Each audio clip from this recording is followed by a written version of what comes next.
Dumarating sila na parang halo ng pinakamalupit na mga salita.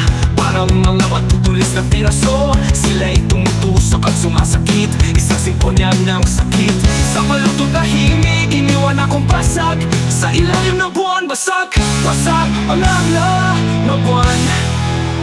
Basag, basag, ang aking espiritu ay napunit sa mga salita ng pasher. Ako'y naiwang nag-iisa, ang kanilang tawanan ay tumutunog, isang panunuyan na tunog, habang ako'y bumabagsak sa lupa.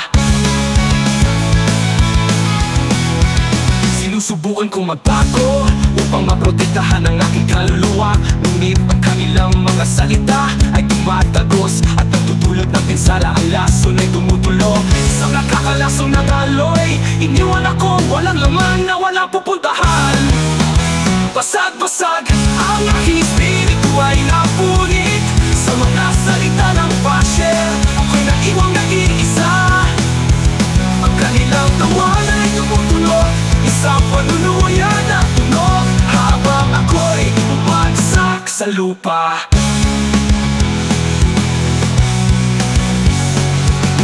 Sa kadiliman, isang kislap ng liwanag, isang spot ng pagtasa upang gabayan ako sa gabi.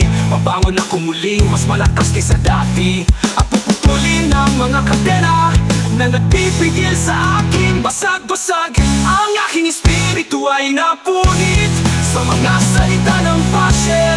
Ako'y naiwang nag-iisa, ang kanilang tawanan ay tumutunog, isang panunuyan na tunog, habang ako'y bumagsak sa lupa. Ngunit pabangon ako muli, nakikita